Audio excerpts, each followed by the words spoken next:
Okay. Okay. Hello to all. This is Joey Faur.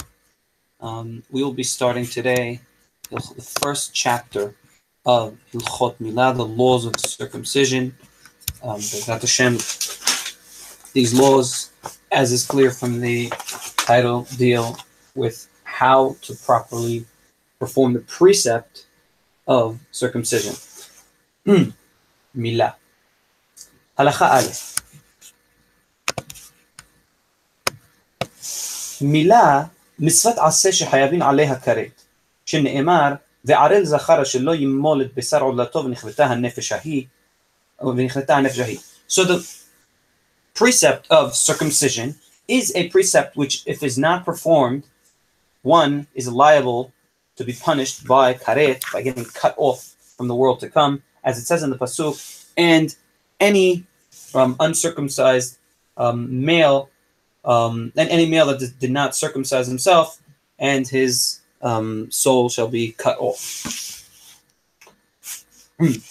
ומשווה על האב למול את בנו ועל הרב למול את כל עבדיו יליד בית ומקנת כסף. And the precept is on the father to circumcise his son, and on the slave owner to circumcise his slaves. We're talking about non-Jewish slaves, of course, that were not circumcised before. As it says, yelid bait, born in the house, and or bought with money. עבר האב האדון ולא מלותן, בטל מצוות עשה ואינו חייב כרת, שהרי שאין הכרת תלוי אלא בערל עצמו, ובדין מסובין למול את אותו הבן או העבד בזמנו, ולא יניחו ערל לא בישראל ולא בעבדיהן.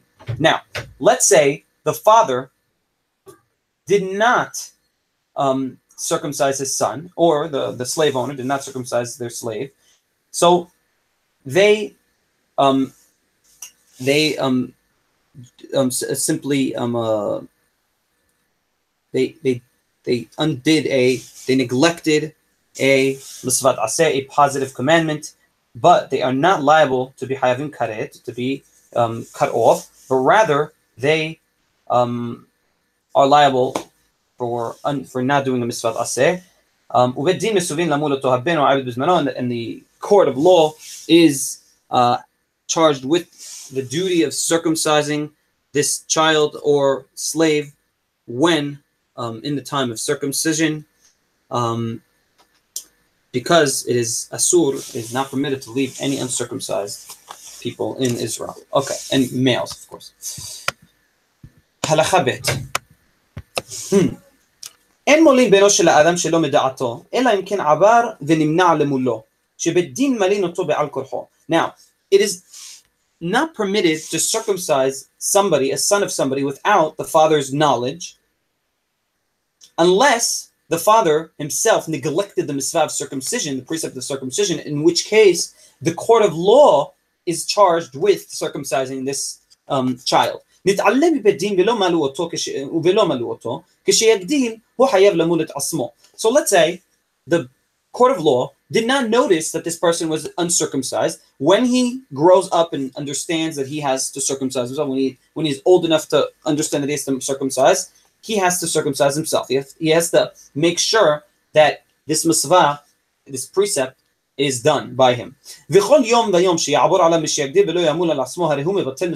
any day that passes on a person in which he is uncircumcised, he by definition is neglecting the fulfillment of this positive precept. However,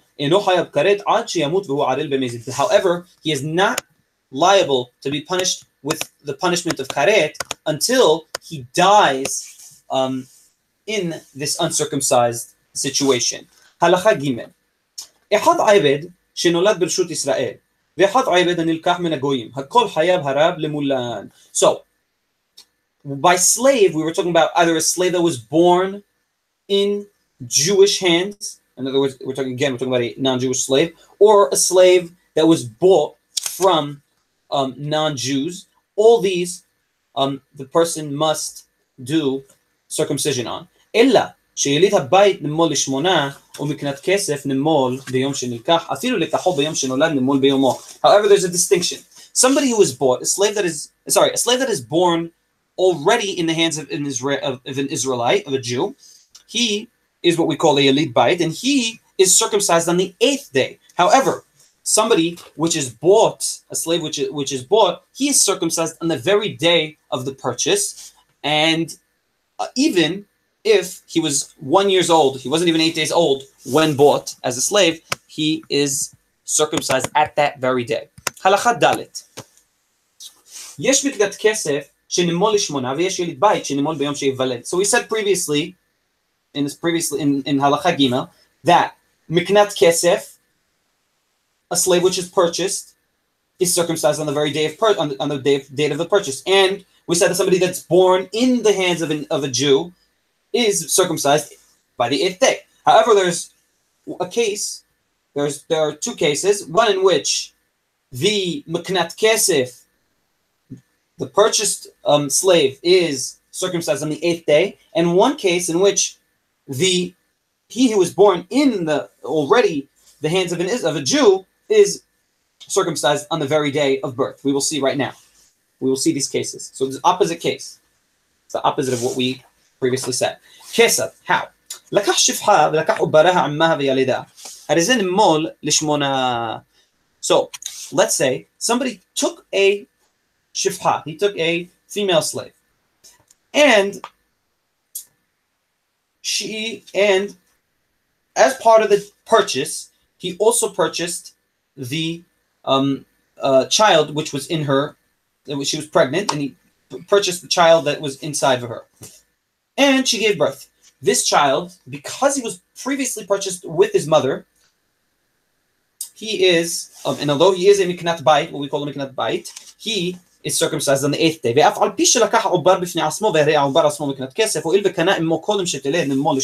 And even though the purchase, in the mind of the purchaser, the purchase was the mother and her posterity and the child which was going to come out, which was supposed to come out of her in the future, nevertheless, the child is not considered a miknat kesef.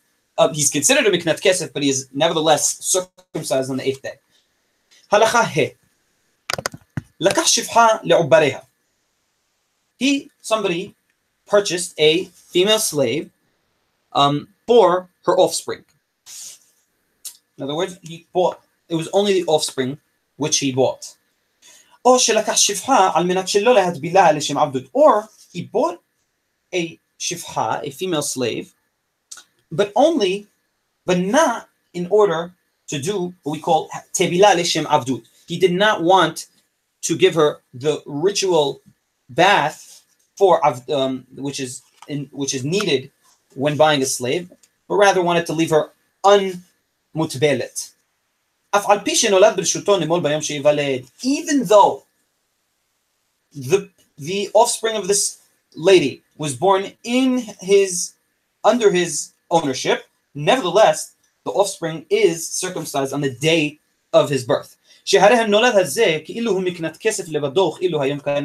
Because although he was under the Jew's ownership, nevertheless, it is as though he was born, as though he is miknat kesef, and you bought him today.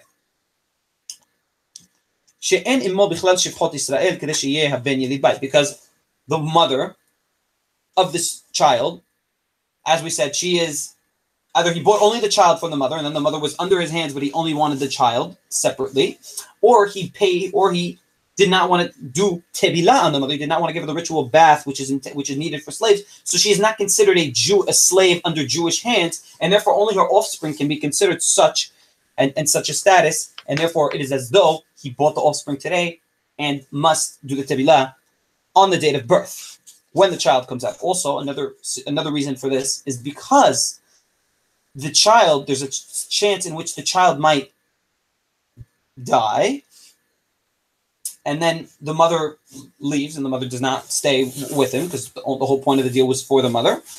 And then, obviously, this is in the situation in which he did not purchase the mother as well in order to not give her the ritual bath. So in the second case, in which he only purchases the offspring of the slave, there's a chance the offspring might die, and then there will be no offspring, and then so this is a deal annuller, and therefore be annulled. So it's only on the day of the child's birth that the deal is, so to speak, sealed. However, if this is a special situation, if the mother decides to do tevilah after the birth of the child, before the 8th day, before the milah of the child, then the child is circumcised on the 8th day. Halakha vav. לקח עבד גדול מן הגויים ולא רצה העבד למול. כל 12 חודש. So let's say somebody bought, and this is another case, somebody purchased a slave, a non-Jewish slave, and the non-Jew did not want to circumcise. So we wait 12 months. The waiting time for this uncircumcised slave is 12 months. Yater al-ken, if these 12 months pass, it is unpermitted, is prohibited to keep this slave, to keep an uncircumcised slave, a non-Jew slave for so long, and the person is obligated to resell this slave to non-Jews. הגוי שלא ימול אותו, מותר לקיימו, והוא ערל, ובלבד שיקבל עליו 7 מצוות, יהיה כגר תושב. However, if the purchase, before the purchase, the deal of the purchase, meaning the details of the purchase said that, and while this non-Jew was still under non-Jewish hands, the tenai was,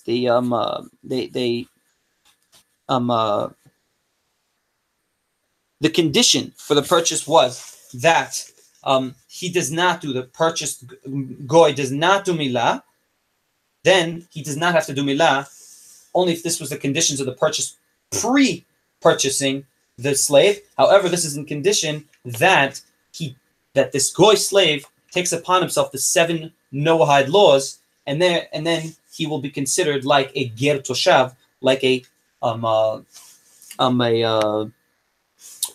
proselyte of that is allowed to live in the land, not a proselyte, but rather a Noahide, what I'll call a Noahide proselyte.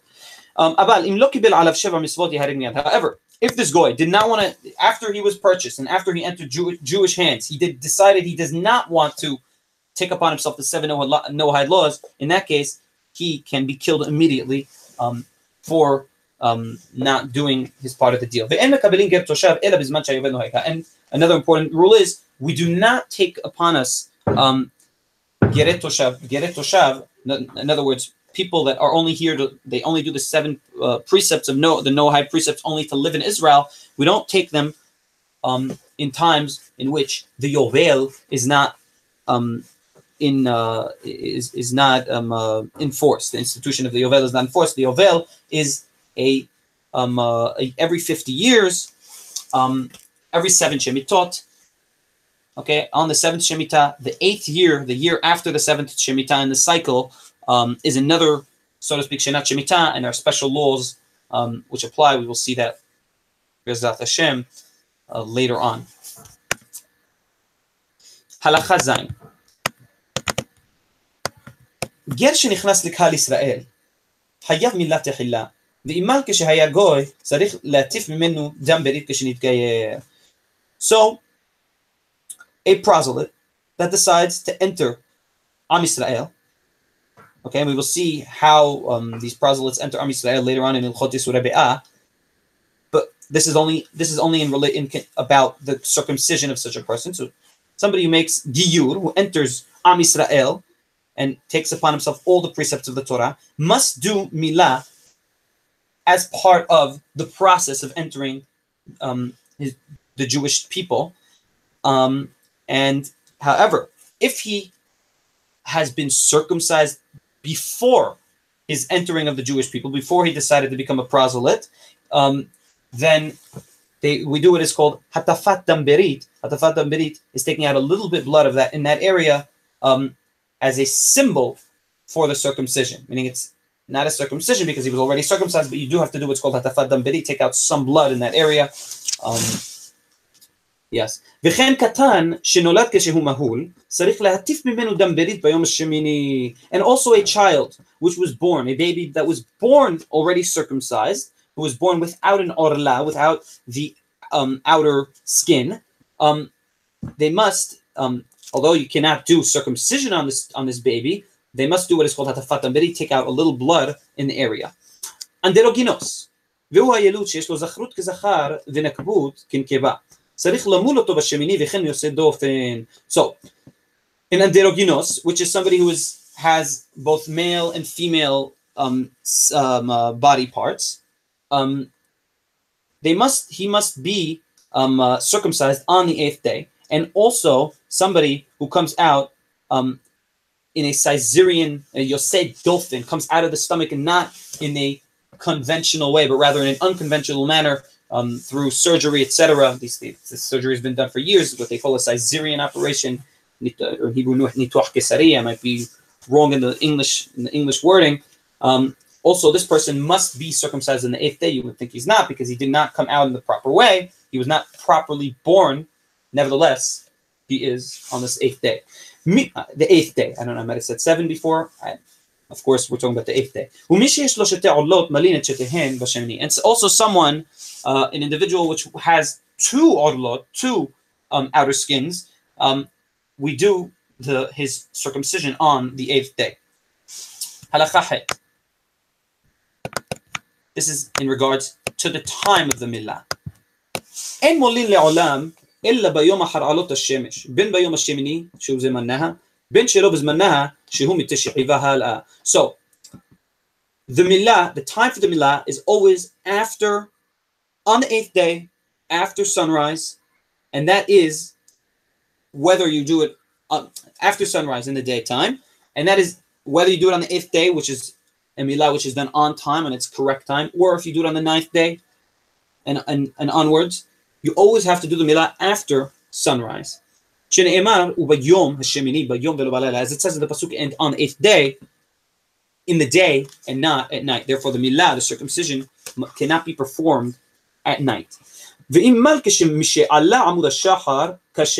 And if somebody was circumcised after what we call alot hashahar, which is about 72 to 90 minutes before the sunrise, although this is not allowed, the circumcision is considered a valid circumcision. And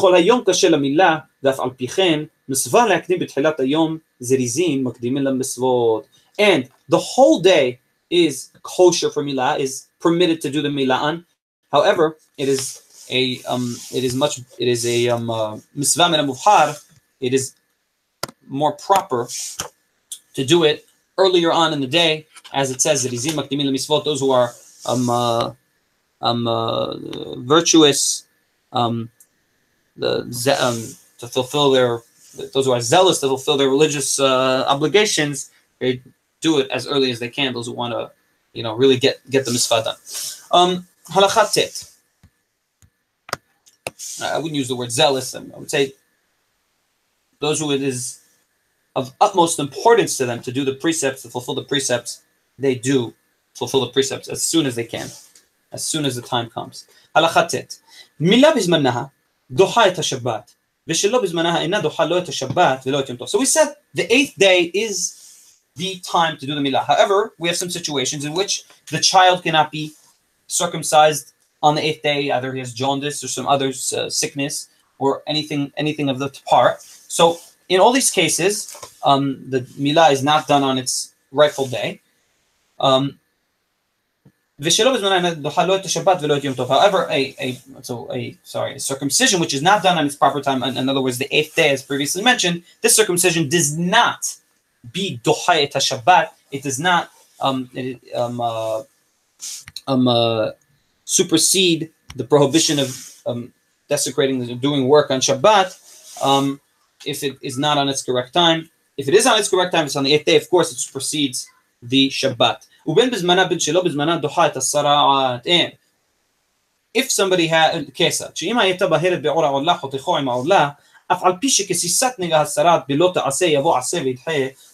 now, sara'at is a certain tum'ah which is visibly seen on the skin, and it is prohibited to take this tum'ah off. If somebody has a nega sarat, he's prohibited to cut it off his skin.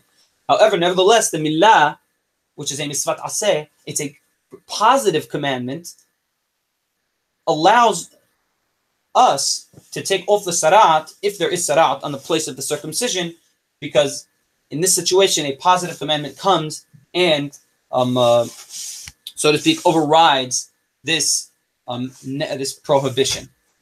הלכה יוד. כשם שמילת הבנים דוחה את השבת, כך מילת העבדים שהם נמולים משמונה דוחה את השבת, אם חל שמיני שלהן בשבת.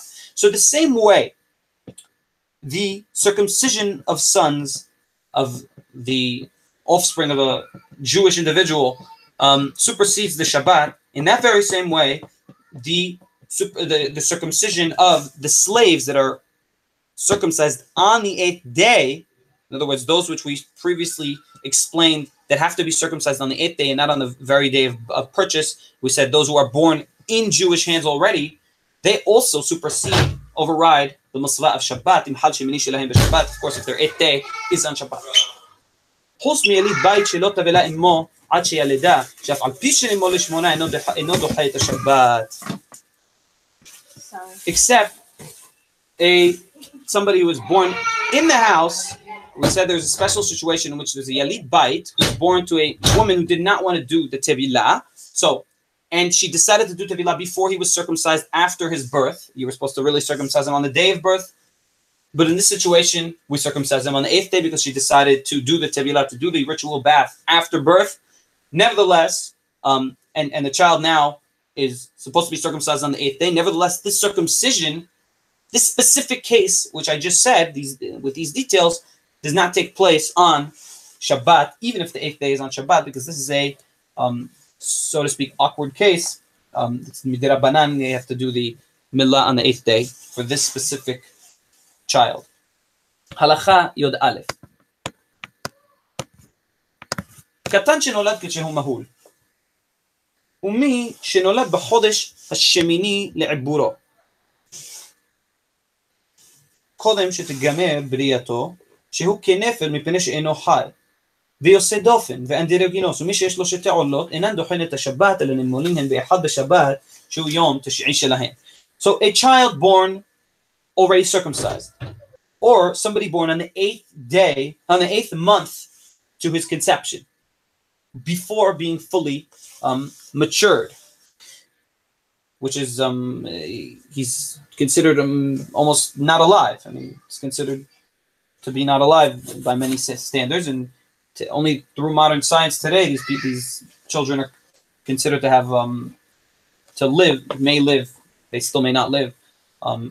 Or a Yosedov, and somebody who comes out of the stomach in an unconventional way, out of the womb of the mother. Ve'andiroginos, somebody who we said has also both female and male body attributes. And somebody with two outer skins, two foreskins.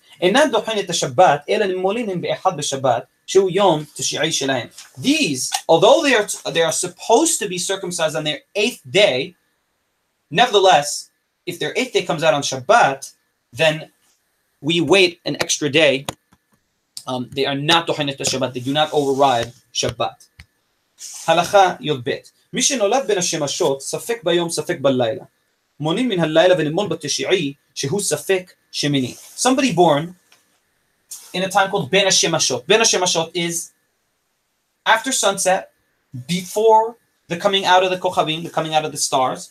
This time is safek yom, safek laila. We're not sure whether it's day or if it's night.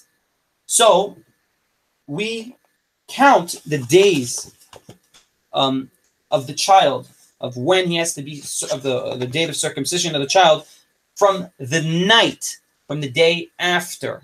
Because in Judaism, of course, the days start from the night. So if he was born on a Sunday in Ben Hashemashot, in order to count the days of Mila, we say as though he was born on Monday, and then he'll be circumcised the following Monday, which is on the 8th day to the birth, even though it's 8th day from that Monday. And we do the circumcision on the 9th or 8th day, which we're not sure whether it's the 8th or the 9th day.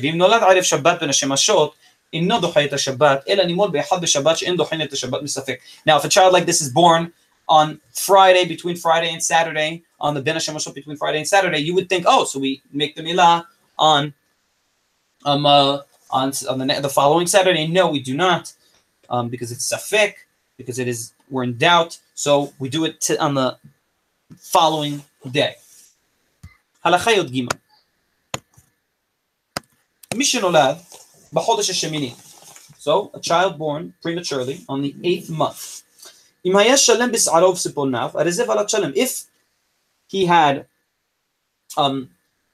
the normal amount of hair and fingernails for a regular baby born baby, so he's considered a regular, fully matured child.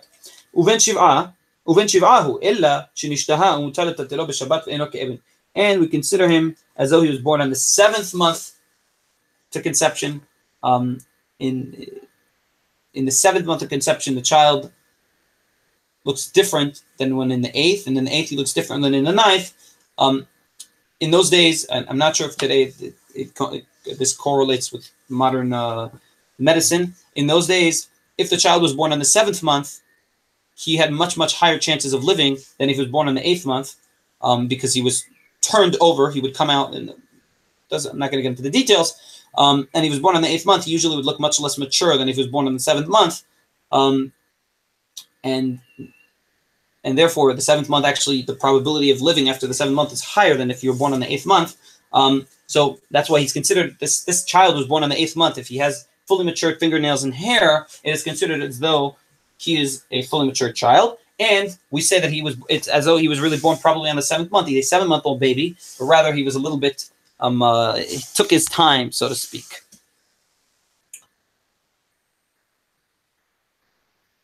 And this baby it's permitted to hold him on Shabbat and to do Mila, to do a circumcision on Shabbat. A child which is not born properly is not permitted to hold on Shabbat. אבל אם נולד ושערו לקוי ואין ציפור נף של ימין בבריאתו, הרי זה בן שמונה ודאי שלא היה ראוי להיוולד אלא בתשעה ויעשה קודם שיגמר, ולפיכך הוא חשוב כאבן ועשו לטלו. However, if he was born and he did not have full fingernails and hair, and he was not properly mature, so we consider this baby to be a non-properly matured baby, and his 8th day, although if it comes out on Shabbat, we delay it to the next day. We do a circumcision on the 9th day, and he's not allowed to be held on Shabbat, mitultal on Shabbat. This law might change in today's modern situation, in which modern medicine knows how to properly save these babies. And of course, if by holding this child on Shabbat it'll save them for sure, then I'm not going to make a pesach, of course, but the law might be different. And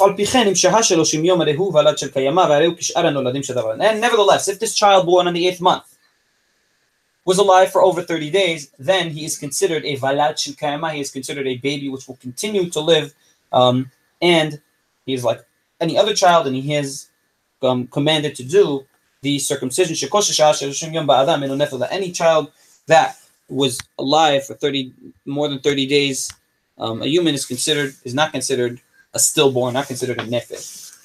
Halakha Yod Dalet. מי שנולד בחודש השביעי לעיבורו, אם נולד שלם, הרי זה ולד של קיימה, ומולין אותו בשבת. ספק בן שבעה, so somebody born on the 7th month of conception. If he was born full and properly matured, then he is not considered a stillborn, is considered a properly born baby, and his milah is maybe done on Shabbat, if his 8th day comes out on Shabbat. ספק בן שבעה, ספק בן שמונה, נמול בשבת מכל פנים. And if we're in doubt whether he's a 7-month-old or an 8-month-old child, then also, nevertheless, we do his milah on Shabbat. אם בן שבעה הוא ושלם הוא, בדין הוא שידחה שבת, ואם בן שמונה הוא זה שמל כמחתך בשר הוא, לפי שזה נפל, אם הוא בן שמולה. We have, so the reason we do the milah, the circumcision on Shabbat, is because if he was truly a 7-month-old, then nevertheless then of course he would supersede Shabbat. And if he was an 8-month-old, then nevertheless, if he, ואם בן שמונה הוא זה שמל כמחתך בשר הוא, לפי שזה נפל, אם הוא בן שמונה, this that does the circumcision is as though he's cutting, cutting meat, because if you do Mila on an 8-month-old baby that is not supposed to have been done Milan, it is considered as though you are just not doing anything asur, because he's considered not alive, not brought into life, and therefore it's nevertheless, if you did the Mila on him, if he was not if he was a complete stillborn, then it wouldn't be any Sur Shabbat. So that's why Hachamim said do it if it's a Safek. If you're in Safek that he's 7-month-old or 8-month-old, and because the Mila still has to be done. Halachat Tedvav. הוציא העובר ראשו חוס למעי אמו בין השמשות. אף על פי שלא יעשה כולו אלא בלילי שבת, אין מולין אותו בשבת. Now a child, a baby, which took his head out of his mother's womb, in בין השמשות, in the between day and night, that time, the buffer time, even though he fully left his mother's womb already after Shabbat entered, his circumcision will be delayed by 1 day and cannot be done on the following Shabbat. And any baby which does not supersede his circumcision does not supersede the Shabbat, his circumcision also does not supersede Yom Tov. However, Yom Tov Sheni Shel Galuyot is superseded by this type of circumcision. However, on Rosh Hashanah, on the Chag of Rosh Hashanah, he does not supersede, not the first day of Yom Tov, neither the second day. And also, any other untimely circumcision does not supersede the second day of Rosh Hashanah. Halachat Tetzayin. Chole. אין מולין אותו עד שיבריא. ומולין לו מעט שיחי מחוליו 7 ימים מעת לעת, ואחר כך מולין אותו. So, a sick baby, it is prohibited to circumcise him until he becomes healthy again. And from the time which he becomes healthy again, from the time which he gets out of his sickness, we count 7 days of 24 hours, 7 24-hour days, and then we do the circumcision on the child. So if he came out of his sickness on a Monday at 2 o'clock, so 7 24-hour days after this Monday on 2 o'clock will be the following Sunday at 2 o'clock, and that day is the day which you have to do his circumcision. In what situation are we talking about? In a situation in which the child had fever or something to this at this type. However, if he had some type of eye sickness, if he had some sort of eye sickness, which is not a sickness which takes his whole body, but rather a specific sickness in a certain part of the body, then from the second the sickness leaves him, we do the circumcision, we perform the circumcision. Halacha Yod Zayin. קטן שנמצא בשמיני שלו ירוק ביותר. אין מולין אותו עד שיפול בו דם ויחזרו מרעיו כמראה הקטנים הבאים. A child which is born jaundiced, it says yarok, which in modern Hebrew means green, but the reference is to what we call baby jaundice. So he is not allowed to be circumcised until he becomes healthy. וכן אם היה אדום ביותר כמי שצבעו אין מולין אותו עד שיבלע בו דמו ויחזרו מרעיו כשאר כתמים פני זכור. Also a child which is born very very red, way above average redness, also him we do not circumcise him until his body balances out. וצריך להיזהר בדברים אלו הרבה. And it is important to be careful with these things because it's pikuach nefesh, of course. It's we care very very much about human life, of course. ואין מולין אלא ילד שאין בו שם חולי שסכנת נפשות דוחה את הכל ואפשר למול לאחר זמן ואי אפשר להחזיר נפש אחד מישראל לעולם. And of course, we don't do circumcision on a child that has any small type of sickness which may compromise his life. And of course, a Jewish life is something you cannot bring back. A Mila is something which you can wait on a little in a precarious situation such as this. Halacha Yod Het. אישה שמלה בנה הראשון ומת מחמת המילה שהכשילה את כוחו, וכן מלה השני ומתקן מחמת המילן, בין מבעל זה בין מבעל אחר, הרי זו לא תמולת השלישי בזמנו, אלא ממתינים לו עד שיגדל מעט ויתחזק כוחו. A woman which gave birth to a child and did Mila on him and circumcised him, and he passed away in his circumcision, and had a second child who also died in his circumcision, then the third child that comes out, she does not have to circumcise him on the day of circumcision, but rather wait until he becomes strong enough to be circumcised without possibly compromising his health situation. We have finished. Baruch Adonai le'olam. Amen ve'amen.